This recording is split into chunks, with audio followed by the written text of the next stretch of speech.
Hey, what's up everyone? B-Dub coming at you here with another how-to video today with the Honda. So for those of you guys who are new to the channel, welcome to the channel. Be sure to go ahead and click on that subscription link there in the lower right-hand corner of your screen if you want to be notified anytime I post videos. My primary content is vehicle mods along with how-to videos for cars.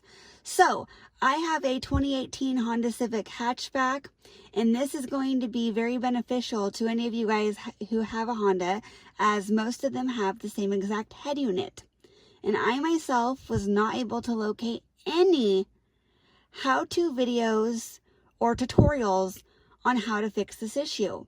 So I was able to figure it out myself, and I really want to help you guys so you're not stressing out thinking there's a problem with your head unit and are scrambling and running up to the dealership and being charged service fees and an arm and a leg when you could do this yourself from home.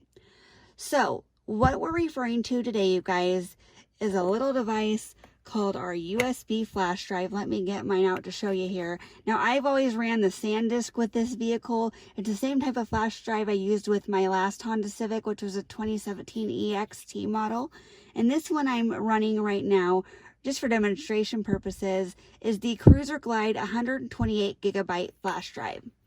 So, for example, you might just have an 8 gig laying around. You go ahead and plug it in and it works just fine. You might have a 32 gig flash drive laying around. You plug it in, it works just fine.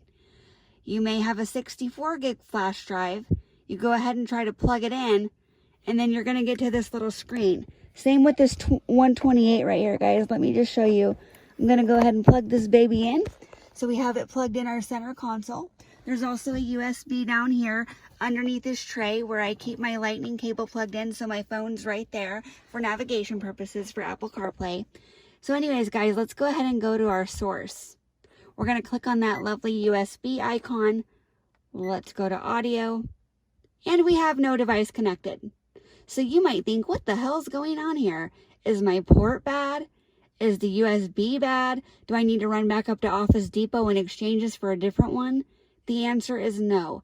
So basically, you guys, what is happening is this head unit is only capable of reading any type of USB that already is set to FAT32 or NTFS. That's N as in Nancy, T as in Tom, F as in Frank, S as in Sam format.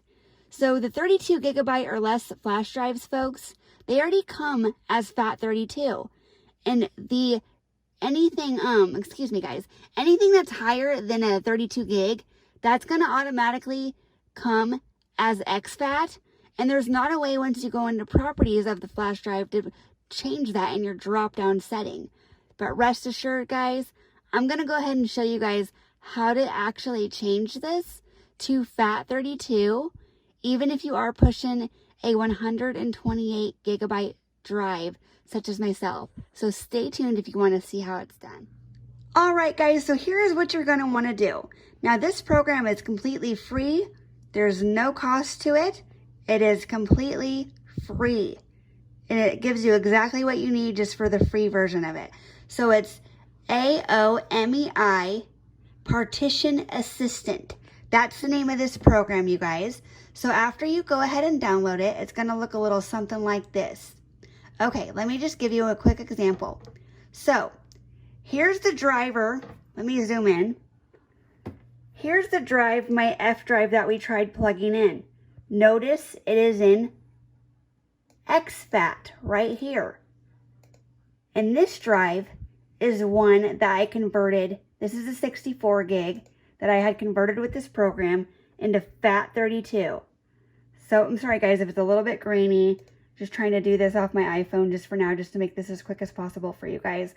So there's our exFAT and our FAT32. So let's just pretend like I'm going to go ahead and convert the drive to FAT32. So what you're going to want to do, guys, is you're going to want to go ahead and find your drive. You see here, they're all labeled. All these are labeled. I have a bunch of stuff on here. So they're all labeled.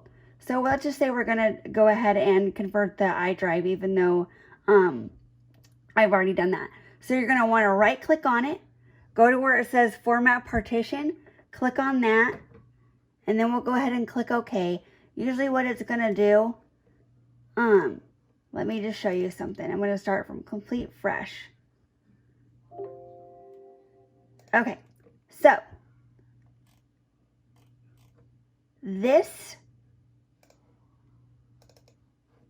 right here, I'm just making sure we have everything saved, because another point I'm making here, guys, you want to make sure that you save anything that's currently in exFAT, because once you reformat the drive, you're going to lose it all. So basically, you're going to want to go to your iDrive or whatever drive you have labeled, click Format Partition, and then it's going to pop up with this little box right here. No need to put a label down. Basically, it's going to usually bring up the word exFAT, but since it's already converted, it's in FAT32, so it's going to show exFAT for the cluster size. And then from here, you're going to want to set it to FAT32, click on OK, and then go up here to Apply, and then it's going to bring you to this little confirmation screen. Click on Proceed. Click on yes. It's showing it's converting it right now. Just giving it a minute here. Okay, we're done. Now, we're going to click on our little folder. We're going to go ahead and go to our iDrive, click Properties, and voila, FAT32. Okay, so guys, that's the software side of things. Now let's go ahead and pop this baby in the Civic and see how it works. All right, guys, so we're back out here in the Civic. As you can see, it's starting up right now. We have our no device connected. Let's go ahead and plug this baby in. This is the 64 gigabyte flash drive that has been formatted into the FAT32, excuse me. And there it is. I just put a couple of songs on here just for the demonstration purposes. Typically, this would have a folder name of like Brits Beats or something. But there we have it. Let's turn this down real fast. Oopsie. Sorry, guys. I'm clicking, getting a little finger happy here. Let's go ahead and turn this thing down real quick. Okay, just so I'm not getting any copyright violation or anything like that.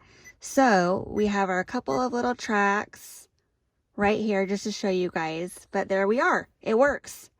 There's nothing saying no device detected. So there you have it, guys. That's how you do this whole process. So if you guys have any questions, feel free to hit me up as always. And stay tuned for more how-tos to come. Until next time, guys. Bye.